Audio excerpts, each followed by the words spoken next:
Sur le stand de BMW France, je retrouve Jordan du groupe BMW France. Tout à fait, bonjour, enchanté.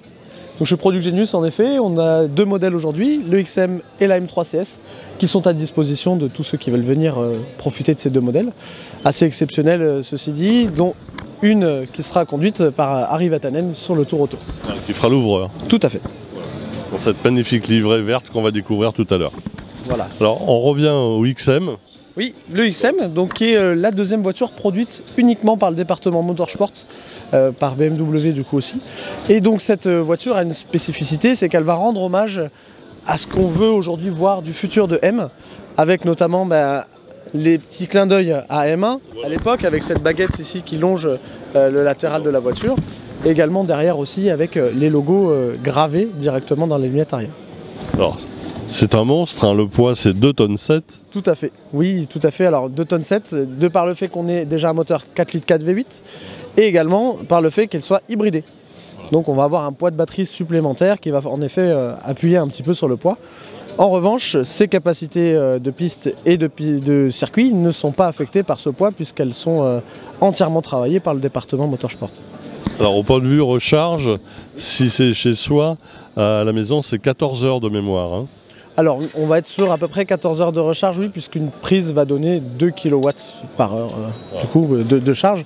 Donc on va mettre à peu près ça, en sachant qu'on va jamais mettre tellement à 0%, puisqu'on va pouvoir gérer sa charge directement depuis l'intérieur ou aussi, mais après à la maison à chaque fois qu'on va mettre en charge. Bon, et au point de vue empattement, la largeur, la longueur? Alors longueur, on va être sur un véhicule qui va faire 5,11 m et en largeur 2 mètres. Voilà, donc on est sur un véhicule assez massif. En revanche, on va avoir l'aide des 4 roues directrices pour maîtriser ce gabarit, puisque deux séries, nous aurons les 4 roues directrices.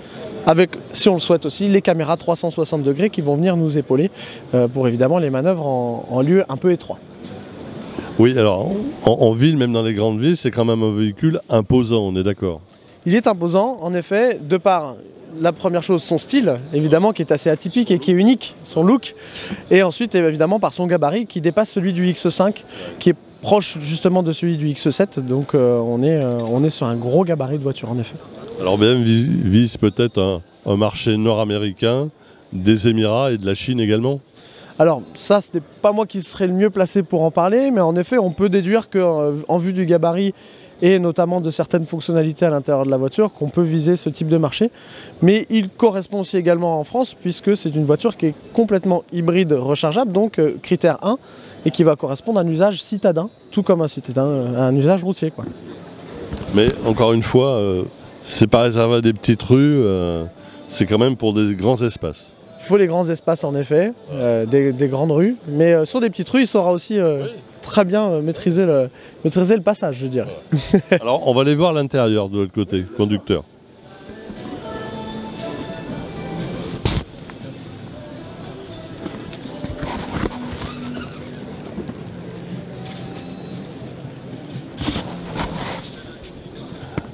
Alors Jordan, un intérieur raffiné tout en cuir. Exactement, tout en cuir, alors notamment en peau naturelle comme on peut le voir ici, avec ces petits détails que l'on voit légèrement plus clairs, qui vont avoir l'aspect d'une peau naturelle. On va avoir du cuir, on va utiliser aussi des matériaux nobles. Ici, on peut le voir, donc du coup l'acier brossé que nous allons avoir ici autour de la sonorisation Bowers & Wilkins. Sur également les panneaux de porte ici, et les surpiqûres et le cuir également dans l'entière partie des portières. En termes d'intérieur ici, on va avoir un siège électrique réglable, massant et ventilé, chauffant évidemment aussi, en fonction des saisons, donc il saura s'habituer à chaque conducteur et à chaque envie. Alors à l'intérieur, on a une maxi tablette. Hein. Tout à fait, alors ce BMW Curve Display, donc, qui vient accueillir du coup l'Operating System 8, donc c'est le dernier système de BMW, qui est fait pour les BMW et par BMW. Ce qui fait qu'au niveau des mises à jour et de la conception, elle correspond parfaitement à une BMW.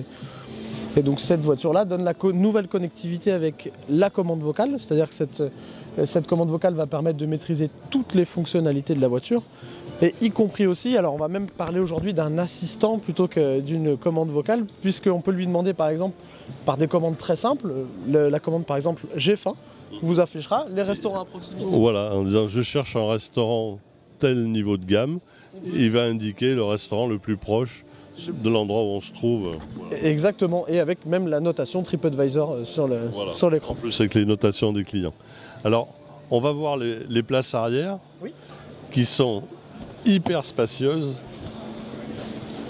Alors oui, là, hyper grand confort, là, hein. Exactement. Alors on va même plus parler de place arrière, on va parler de M-Lounge. Ouais. C'est-à-dire qu'on va être accueilli dans des sièges très moelleux, très enveloppants, puisqu'on va voir que sur la partie droite, alors ici là, une finition en cuir également qui va venir appuyer ce côté un peu cocon, et une vue sur le toit 3D sculptural éclairé par des LED qui est assez unique. C'est la première fois qu'on voit ça aujourd'hui sur une voiture de série. Et donc du coup qui a été travaillé. On a cette vue justement qui dégage vraiment une sensation haut de gamme. Et évidemment à l'intérieur, en termes de visuel, on peut le voir aussi, même sur les panneaux latéraux, du cuir café sur celui-ci. Avec l'intérieur Silverstone comme ça éclaircit un petit peu, c'est joli. Là, on a envie d'être transporté à l'arrière, vraiment. Exactement. On fait un voyage. Ce n'est plus un trajet, c'est un voyage, en effet. Bon, mais la meilleure place, c'est quand même celle du conducteur, avec ce type de véhicule, parce que là, la puissance qu'on doit avoir...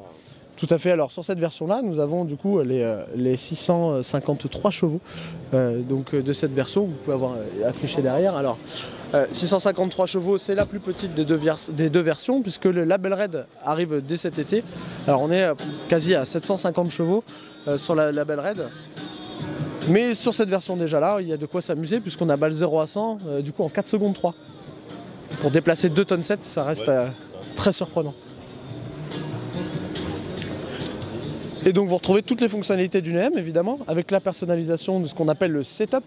On va pouvoir personnaliser la direction, l'efficacité des suspensions, également aussi après le son moteur et l'efficacité de la boîte de vitesse aussi. Alors moi sur la boîte de vitesse, il y a un petit détail que j'aime beaucoup, c'est le passage de la marche arrière qui reste assez original, comme sur les boîtes manuelles à l'époque, où je viens faire cette cinématique là pour passer la marche arrière. Donc moi je trouve que c'est un petit détail qui juste mérite, un petit clic. Voilà, un petit gauche haut, comme on faisait à l'époque sur les boîtes manuelles. On garde cet esprit chez BMW M. Bon bah Jordan, ça donne envie. Évidemment, comment ne pas l'aimer? Belle voiture. Merci. Très belle voiture. Avec plaisir. Belle réalisation. Alors, en effet, oui, réalisation assez unique qui va vraiment en plus reprendre quasiment 97% des éléments du concept car qui avait été présenté à l'époque. Alors, sur lequel après on va évidemment civiliser un petit peu certains éléments. Le livret bleu est magnifique. Ah oui, alors c'est le Marina Bay Blue. Voilà. Donc celui-ci est très joli. Alors, on a une couleur un peu foncée, surtout avec le Shadow Line ici, qui vient noircir les baguettes. Parce que d'origine, sinon c'est doré. Ça s'appelle le Gold. Merci à vous. Avec plaisir, merci de votre visite.